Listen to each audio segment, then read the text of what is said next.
Welcome to Bull TV, where we are bullish on Collegeville. I'm your host, David Pickler. Bull TV is a monthly show that empowers, educates, and entertains while highlighting the citizens of Collegeville who inspire and deliver solutions for a stronger community. Bull TV is presented by Pickler Companies and is proudly produced by the students of Collegeville High School.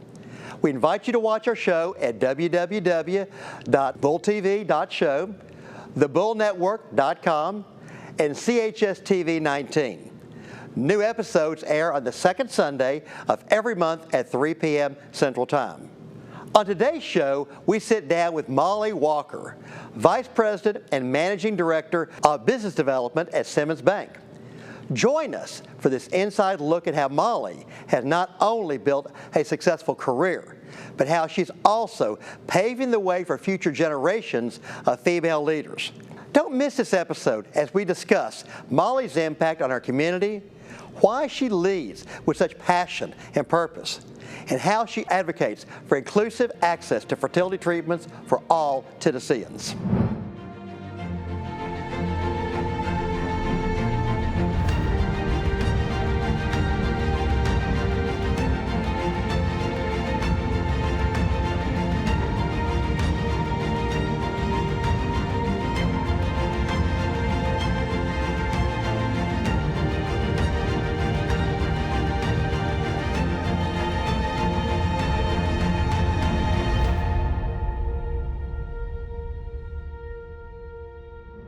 Today I'm joined by Molly Walker.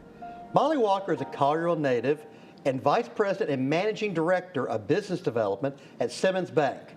Molly is energetic and very passionate about being involved in the community, where she currently serves as President of the Collegeville Rotary Foundation Board and is actively engaged in the Collegeville Chamber.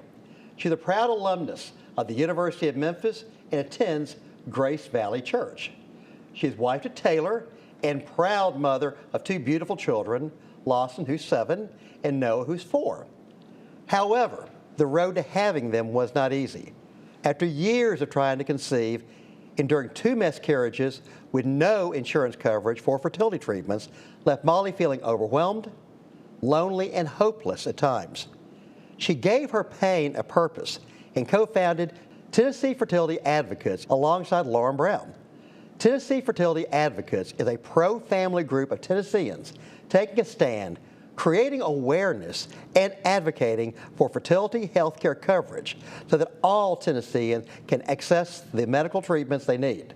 She now passionately advocates to remove the financial barriers for other Tennesseans struggling with the disease of infertility.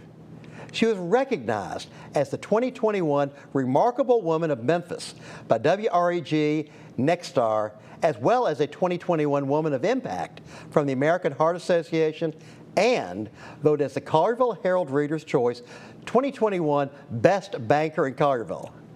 Molly, thank you for joining us on Bull TV. Thank you so much. It's an honor to be here. Thank you. Well, we're going to have some fun. Oh, I know it. Absolutely. All right. If you watched the shows and you told me you have, then this first question will not be a surprise. That's right. So tell us in 3 words. Okay. Who is Molly Walker? You know, I knew that question was coming, and I asked people just to see what they would say. But honestly, like the 3 words for myself are driven, passionate, and an advocate. Love it. Those are great words. And it was a combination. I did get feedback. I just enjoyed hearing what 3 words like my coworkers would, describe me as, and husband as well. So. Well, I have to ask you a question. Were there any words that surprised you? No, they all pretty much nailed it. Yeah, they all nailed it really well. Mm-hmm. They know you pretty well, huh? That's it. They do. They're great. Yes. Well, that's great. All right. Well, Molly, I know you have been, a long time, really lifelong Collegevillian. Yes. So what is your favorite part of living and working here in Collegeville? Well, oh my goodness. Favorite part, it would be probably at this stage of my life, seeing my kids go to the schools that I went to. I went to Terre Oaks the first year they opened. I was in 2nd grade. Okay. And now walking my daughters down the same hall, it's just priceless. We are so blessed to have such an incredible community, incredible leadership. I just can't say enough good things about our town. So it's just an honor to really raise my family in the town that I grew up in. Well, that's one of the great things about Collegeville, Right. and really why we do this show. Sure. Because it really is about what an amazing place we have. Yes. And when you talk about the schools, I know. I remember years ago, our former mayor, Herman Wright Cox, Yeah. the legend, Yeah. talked about really, if you think about why Collegeville is here, it's because of the schools. That's right. And it's such a neat experience to be able to share that with your daughter. Right. And my family, they live so close. So my mom and my grandparents, they all live within about 2 minutes. My in-laws, I mean, we would not trade that for the world. So Lots of built-in babysitting, huh? That's right. Yes, we're getting our money's worth right there. Mm-hmm. Well, that's great. When you look back at your younger years, growing up in Collegeville and going through Collegeville School, like you talked about, was there something that inspired you, that made you want to grow up and make a difference in this community that you grew up in? You know, there's so much. One, I will say I've had just been so blessed with some incredible teachers in Carver schools. I mean, one is right here. Her name's Bobby Bell, if she watches this, but she's a teacher at high school here in Carverville, and she was one of mine too when I was growing up. And I actually did a tour of the school not too long ago, and I got to stop by her class, and she still had a picture of the group of girls that she taught, and just people like her that just poured into me at a younger age, and they saw something in me that I didn't see in myself at that time. Just priceless, absolutely priceless. Well, so they always say that teachers touch eternity. They do. They will never know where their influence will lead. Oh, absolutely. That's so true. That's Right. great. Well, so what is it that led you to banking? Had you always wanted to be in finance? No. Or was that your childhood dream? No. This is like my favorite story to tell. If there's anything I hope somebody gains from this, is the power of relationships. Okay. So I danced competitive dance all growing up. Team danced for Carville schools. I danced for University of Memphis Pom Squad. Yep. And I met a man by the name Charles Burkett at Houston's. I was a greeter at Houston's for 3 years, cleaning tables during college to pay my way for my own living and all that stuff. And after 3 years, I got to know him and his wife really well just from coming into Houston's. And I said, I'm going to do my internship. It was in marketing at Alsec St. Jude. He gave me his card and he said, well, when you need a job, you call me. And I looked down and I'm like, okay. Obviously, he had a huge job. He was president of First Horizon at that time. And I was like, but banking? Like thinking to myself, I'm never going to do banking. Well, my internship ended and I needed a job. And I really loved Charles. And so I called him and he said, come down. And the rest was history. I've been in banking ever since and I absolutely love it. But it's just, I never thought it would be, but God just kind of had other plans. Yeah. Well, as you say, the power of relationships. So important. You never know, what kind of doors will open right. up for you. That's if you right. keep yourself open and really That's right. accessible to it. Yeah, absolutely. That is incredible. Yeah. So what has been the most challenging aspect of your career so far? I think the most challenging thing is that learning to just, as a female in business and learning to just overcome obstacles, and be willing to take risk. And I think we're like, oh, I don't know if I should say yes to this opportunity or no. Just really just thinking back, looking at challenges in my career is probably just not knowing sometimes what direction to take and who to lean on that I can trust. And but I've been so blessed to have amazing mentors in my life, and so that's how I've really used those people to overcome kind of some of those challenges of the unknown. So you talked about there are times you didn't know, whether to accept a challenge or not. So what were some of the things that help you make those decisions and make those good choices? Well, again, it goes back to relationships, the power of it. So I've been blessed to have female mentors, male mentors, of different ages throughout all the organizations I've worked for and even outside of work. And just obviously, I lean a lot on my faith and through prayer, but some of those challenges, just seeking out advice from those who are smarter than me. They know more than I do. They've been down this road. That's so powerful, I think. That's great. Yeah. So you've obviously had a very successful journey. Yeah. So what would be the best career advice that you could give the people who are watching this show? Oh my gosh, the best career advice I could give would be to trust your instincts. Okay. Yeah, it's hard to say just one, because I'd be like, trust your instincts and have confidence in yourself. I think too often we doubt our abilities, and that can really get in the way of some amazing opportunities if we just go trust ourselves a little bit more, and not let the fear of the unknown really kind of, oh, I don't know what that looks like on the other side of this door, but, just embrace it. Absolutely. Yeah. I've had a very simple philosophy of life for the past 40 or 50 years. Right. I always look at something, an opportunity, and I say, you never want to look back and say, what if? Exactly. And if this is the kind of thing that you can say, wow, what if I don't pursue Right. that, if I don't take advantage of the opportunity? As you say, follow your gut, Yeah. follow your instincts. Yeah, that's right. That's right. Very Absolutely. important. Well, let's turn the table a little bit. You have been an incredibly active member of the Carver Chamber, and really, I see you at almost every event that's out there, and it's incredible. Discuss, if you can, the importance, of the chamber to you, and also in your role with Simmons Bank. Absolutely. So, Mark with the chamber, it's just grown leaps and bounds over the past few years, right? You've seen everything that is. Little events have become big events, and the who, everybody is there, right? But to me, being a chamber member, you're going to get out what you put in. You know that. So, to me, it's about building relationships. It's not about selling products. It's not about selling the bank. It's about building relationships with people and connecting. And the chamber's just been a great platform for that. And I've built some incredible relationships through being a member, but it has helped get Simmons' name and their brand out there, and so for that I'm always thankful for. But we just love to be involved in the community, and being a member of the chamber is a big, to me, it's a great center of influence for everyone. Absolutely. Yeah. Well, as you know, Mark was our guest of the show last month. I heard. And in fact, when we told him that you were going to be up here, he said, "Get ready." That's it.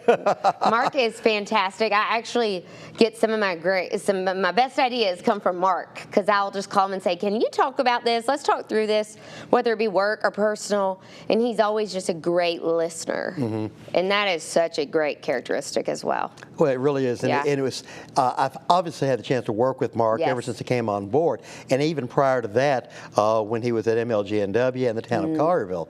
But it was so fascinating, really, to get to know inside his personal life and who he really is all about, his faith and everything. Right. Amazing guy. He is, absolutely. That's awesome. Now, you also serve in a capacity as the president of the Carver Rotary Foundation Board. And discuss a little bit about why this organization is so significant to you. Carver Rotary is really one of my top favorites. It's really up there with the chamber, but Rotary is so important to me because it's about service. This is where we are here to serve. And so being president of the foundation allows us, we do all different activities throughout the year to raise money, and they go back to Carverville communities, and people apply for grants, and then being in the foundation, we obviously, as a board, collectively decide where those funds go, and they go back to the Carver community. But it is service above self, people of action, and it has been just an incredible experience. Some of my favorite relationships have been developed through the Rotary experience. And when I walked in, a lot of Rotarians, they didn't look like I did. They were a little bit older, and they were all males. And I'm like, we need to get a little bit of diversity in here. Let's go. And they have embraced me with open arms, and we really, really, I think, have impacted the next generation. A lot more of the younger crowd, and just showing them how important it is to get involved in our community. Because, at the end of the day, that's what we're setting for our children. That's the example that we're setting, right? So it's an incredible organization. Well, I totally agree with you. I've actually been a Kiwanian for about 40 years. Right. And so one of the things I actually was going to follow up with you on is we've seen in all service organizations across the board a significant decline in membership, and it's been a real challenge to get the younger generations involved. So what would be you talked a little bit about it, but what would be your motive, your message to service organizations, or maybe even to younger generation, about the meaning and the power of service and how it can make a difference in their lives? Well, I think it starts with believing in it yourself. And like for me to get in there and see, wow, like I didn't even know what Rotary was about. And to start telling my friends, like, why don't you come join me and be my guest and get to meet these people? And so really using like word of mouth, utilizing social media, highlighting your members, trying to really think of, hey, we might have done it this way for so long, but let's look at a different way. Exactly. And maybe my way is not the right way, and in a few years we're going to be changing things and stuff, but we all work together to collaborate of what does that look like to try to reach the next generation. They're on their phones. They're doing a lot of the stuff on their phones. So you got to be highlighting short little videos. You need to be highlighting your members. You need to be spreading awareness and building your brand through that.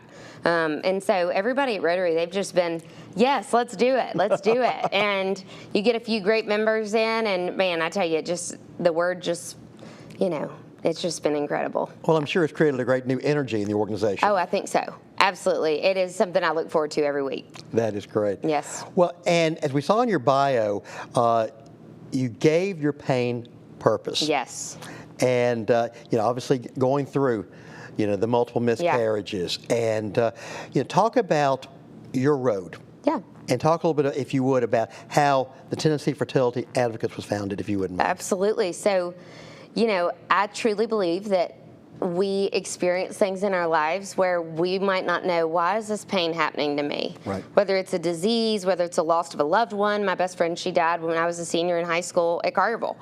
And we actually outside, it was the other day, I was out here with Frank Warren on the school board, and he was giving me a tour, and we were looking at the pavement, blocks outside, and I literally looked down, and it said, in memory of Jill Freevert. And that was just such a neat moment right then. But I've had this life where people on the outside who don't know me, they could say, oh, she has it all put together and she's energetic and, she's always at events. And really the journey to get to where I am today, and it's still processing, right? Every day I'm not fully developed. I always say I'm developing the advocate within because we're just constantly developing. But to go back, I had my husband and I struggled with infertility, which is a disease of the reproductive system, for multiple years, and it affects like 1 in 8 couples.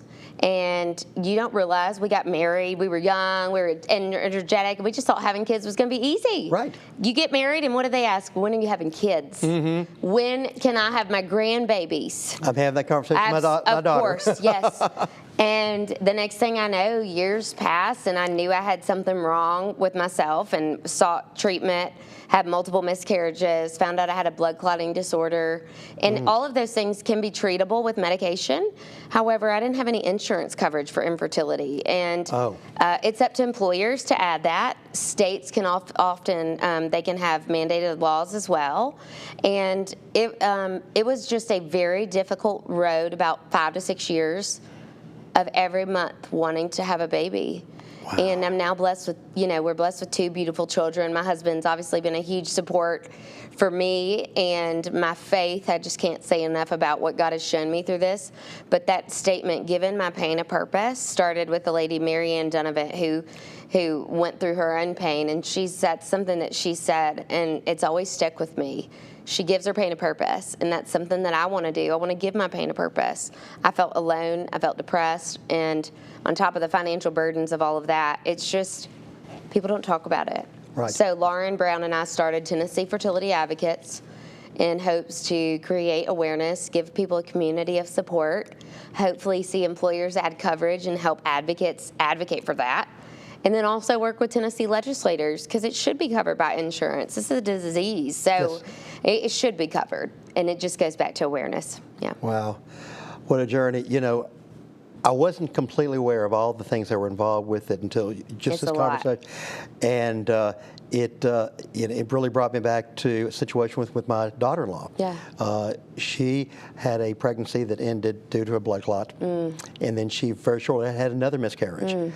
And had to go through extensive work, and we were blessed to have another grandchild. Yeah. But I know from the standpoint of not of a mother, but of a grandfather. Right. The incredible pain and the frustration and Exactly.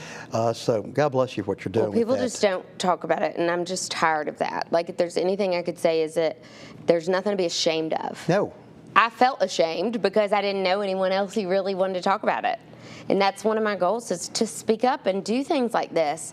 I will share my journey with anyone that will listen in hopes that it gives someone comfort. And so that's really important. Well, and the issue you're talking about people not talking about, Yeah. you know, when we started sharing our story with some friends, Yeah. we found more and Always. more and more stories of people that experienced something very Yeah. similar. Right. And at different stages of the pregnancy. That's right. And so, again, this is something that we all need to go together right. because, you know, these are people going through private pain. That's right. That's right. And we need to make sure they understand they're not alone. Yeah, that's it. And right. And so, but you say the businesses are something that there's something they need to be encouraged to offer this type of care. Absolutely. So if you look around, there's International Paper has infertility coverage. We have here locally True Green, Starbucks. You can be part-time at Starbucks and get $20,000 towards infertility. Wow. There's companies like Progeny. It's an infertility benefits company that larger employers can look at adding on as a benefit. Mm-hmm. So those that have infertility and need treatment can get access to care. But when coverage is offered, people are less likely to go really extensive and like transfer multiple embryos or have twins or triplets because they didn't have the finances. Like, they Right. can make better decisions. It's safer for the moms, it's safer for the babies, and it is great for the employees. When I asked International Paper, I said, why did you choose to add the coverage? Because you don't have to add it. Why did you choose? He said, the next generation, we know what's important to them. Family building and paying off student loan debt. And like, so those are two of the things that they looked at. Without And to me, question. that speaks volumes. And I work at Simmons, and they actually have great infertility coverage, which is such a blessing to see. Because to me, it shows they value family building. They value it, you know, and they are taking a stance. So for that, I'm so thankful. That's great. So you've obviously done so much already, Yeah. but what milestones, you know, that have been achieved in your campaign of awareness and advocacy, or the things you particularly would like to talk about? Well, so we started in 2020, in the summer of 2020 after COVID. Okay. We didn't know what we were doing. Lauren and I, we were like, I don't know what to do. We created a GoDaddy website. Okay. We created some social media accounts, and now we've grown to be the largest grassroots organization in the U.S. for infertility. Wow. So for the state of Tennessee, we have over 7,000 members across the state, and we are advocating with legislation. We got to meet with Governor Bill Lee last year, and it was such an eye-opener is to just learn what it means to lobby, advocate for bill. Due to certain things, we had to press pause on that legislation. Mm-hmm. And so sometimes that's okay to step back and say, we need to continue educating our lawmakers, and we need to educate employers. And I mean, there's so many things I could highlight, but it goes back to advocates. The best thing is hearing advocates say, I have found like my best friend through this group. Mm-hmm. I've found support when I had no support. There you go. Days I didn't think I could get out of bed, I get out of bed because I know that I have other people who are going through it too. Wow. So I could talk to you all day about what we've done with the news and the media and the government, but at the end of the day, that stuff is great, but what matters is people's lives being changed. So. Okay, well, let's take the next step then. Yeah. How can others join your effort? How can others get involved with Tennessee Fertility Advocates and really join your stand for inclusive access to this type of care? So our website is tnfertilityadvocates.com. Mm-hmm. There's a button there that says Take Action. You can just fill that out, and that is a really great way to get involved. Our social media accounts as well, to join those, and also just share. If you, like, we do a thing called Meet the Advocates, where we just highlight our advocates. Some people just they want to share their story, but they don't know really how to word it, where to do that. And so we love to help them share their story. Sure. Maybe you read something that's impactful. Hit share. You never know who that's going to reach or who it will touch. And so really just getting involved on social media and just helping share. We just finished National Infertility Awareness Week and not too long ago, and that's a great opportunity to engage local media, lawmakers, your employer. Ask for coverage. Even if you don't struggle with the disease, I promise you there is a lot of people around you who do, and they're too scared to share their story. They're ashamed. And so why don't you ask? So there's a bunch of different ways. Wow. Email me, message me. I'll help. I was going to say, Yeah. call Molly. Coffee. I'll do whatever. Yeah. Oh, goodness gracious. Well, Molly, clearly, you are an inspiring Thank you. leader, and you certainly have been recognized with some very impressive accolades. I mean, we talk about the 2021 Remarkable Woman of Memphis. How do you define success? My goodness, that story of being nominated for that and then chosen was just such a whirlwind. I just feel so blessed to have such incredible people in my life. You know, to me, I don't define this. Success is not defined by the number of dollars that you make. Mm-hmm. To me, it's about how are you truly making a difference in the lives that you're serving, whether it be in your work, at your home, or you stay at home. I'm like, you're impacting the lives of your kids. Success just, it's about what's within, right? Like, how are you just continuing to grow? I mean, I could define it 50 million ways, but it's to me, it's more about the impact. Exactly. Yeah. Well, you've certainly made an impact. Thank you. And so let's talk a little bit about, you know, the impact on you. Yeah. You know, how has the community involvement that you've had impacted your life? Oh, my goodness. In priceless ways, even from being involved in like our Carver cop stops that we do to host police officers, from doing things that we do for teachers. We did dragon games, and that was, you know, for Special Olympics and with Carver schools. Those things give back more so to me than I feel like I could ever give to them. I could write a check or Simmons could donate money, but the amount of joy that I've received from hosting those events or being involved is priceless. And so I think it's more about, you know, what you give rather than, you know, than what you receive. So, yeah. You know, Winston Churchill has had a great quote. He said, "We make a living by what we get. We make a life by what we give." And to me, it's one of the great lines of all time. Yeah. This is going to be a hard question for you. Maybe not. Because of all the things you've been involved in, whether it be Rotary or whether it be Chamber or whether it be the work you do with Simmons, your family, your faith, the foundation, but what are you most passionate about?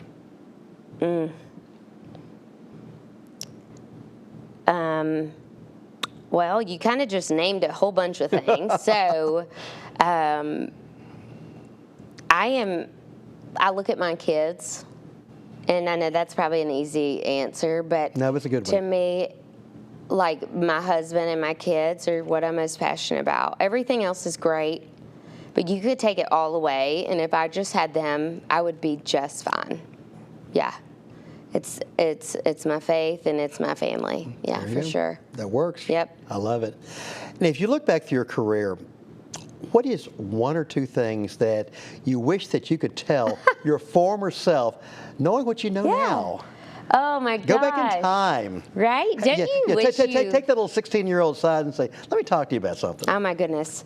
Well, I would, if I could do anything a little bit different, I would actually like really get more involved in like internships and volunteering at a younger age. I think I know I did as a youth. Like I was, you know, I wasn't as focused on others. I think it was more about myself at that age. We're a teenager and we know what's best and that type of thing. But honestly, being involved is something I wish I would have started at an earlier age.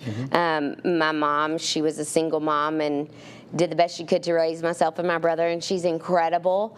And I got to observe what it means to be like an independent woman. And I wish, you know, if I could just tell myself, it would just be to be a little bit more engaged, to be involved, and not be afraid to like speak up and speak your truth. Like I think too often we feel silenced, and like as a female, and especially with infertility, I just didn't for years. And this is like, I'm a huge extrovert, okay? Like I am a I hadn't noticed that. Very huge extrovert. Married to someone who's polar opposite of me, but it works.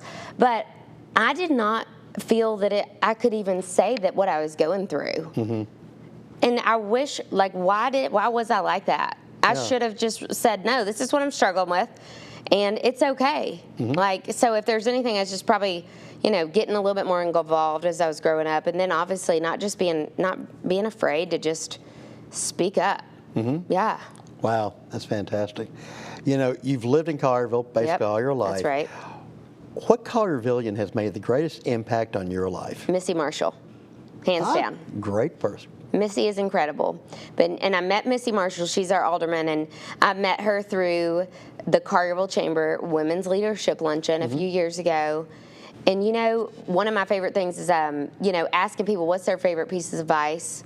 Or, like, with Missy, as soon as she finished speaking that day, I just remember I went up to her and I was like, I would love to have lunch with you.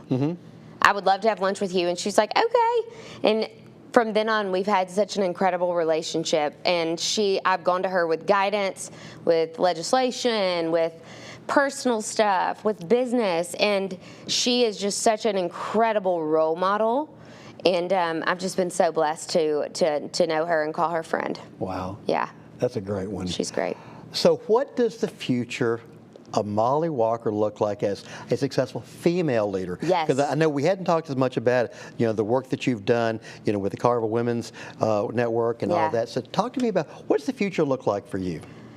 I love seeing women in business. I love encouraging women. To me, I feel like you are a great leader by how you lift up others, whether it be your male counterparts, female, whatever. Your team is like my team. I couldn't do anything without them. Exactly. Period. And so I'm the first one to tell you, like, the stuff that I do, it does not happen on my own. It is a complete team. To me, success in the future is doing what I love to do with the people I love to do it with, and to make a change, make a difference in people's life. You know, I could tell you I'd love to one day be CEO of some big company and the female CEO, and maybe while that's great, God might have other plans. And so I just really trust in his journey for me. And, you know, I've been told no a lot. I've applied for jobs and not gotten it. And at the time, I've wondered why. You mean somebody's actually told Molly Walker no? Yep, they sure have. And, you know, I am so thankful for some of those no's. I look back and I think, Lord, you knew what you were doing when he took me from one location to another, or one job to another. And I just couldn't fully see it. The advocacy stuff, I would have probably never had the time or opportunities to do if I hadn't gotten involved in certain organizations. And, you know, so everything, it has its purpose, right? And I'm just so blessed to have an incredible team, incredible family, a great support system. Yeah. Okay. You've talked about some of the great mentors you've had in your life. I'm going to give you an opportunity to be a bit of a mentor to all these great kids at Carverville High School. Yeah. You know, here we are filming this amazing school, incredible facility, and you talked about when you were going here. Yeah. The Carverville High School TV station didn't look quite like this. No, we had our VHS tapes. Yes, we did. But what would be the message that you would like to impart to the students of Carverville High School as it relates to leadership? Oh, I love that so much. I would say seek as much knowledge as you can at that age. I wish I would have done more of that, but just seeking out people that are white, you know, that maybe this is a field you're not sure if you like. Go ask to shadow them for a day. You know, get engaged in your community. Realize that just because your age, don't let that hinder you. You know, that you have the power to make a difference. It really just takes one person with a vision and a goal and a dream, and just do it, right? Light that spark. Just do it. Light it. And if you're passionate about it, go for it. But I would just, I can't encourage enough to seek mentors at a younger age, get involved, give back, you know, do more of that. Less about yourself and more about others. Absolutely. Yeah.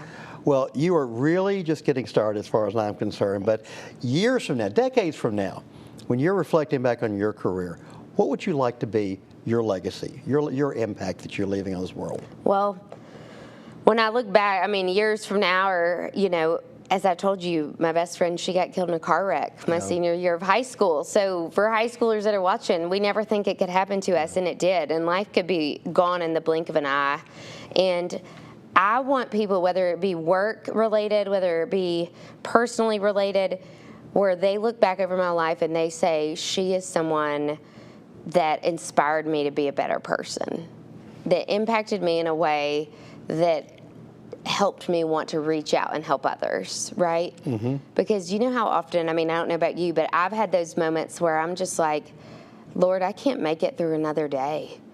And God will just send these simple blessings and maybe it's a form of just someone just checking on you at the right moment, at the right time. And so, I don't know, I would just say, I would love to be known as someone who just gave her whole heart to everybody that she could, knowing when to say no, and creating some of those boundaries. We didn't talk about that, but boundaries are a big one.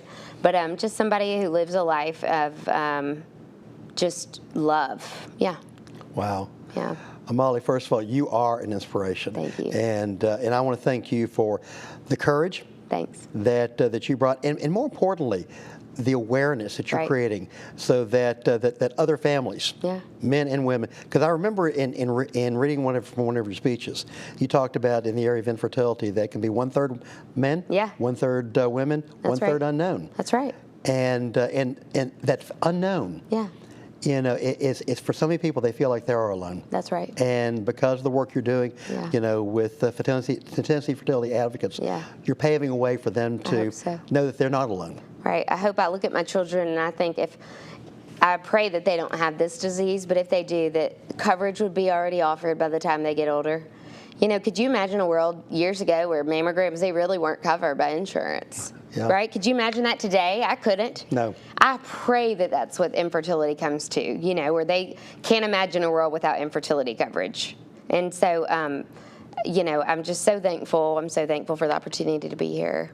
Well, I want to thank you for joining us here on Bull TV, sharing your story with our viewers, the passion that you're displaying, because this is a way that you're changing lives. Thank you. And you're an inspiration. You're a positive attitude, such a ray of light. And so God bless each and you know, for what you do. And thank you for everything you do for our community. Thank you so much. The great American journalist, writer, and filmmaker, Nora Ephron, offered encouragement to all women when she said, above all, be the heroine of your life, not the victim.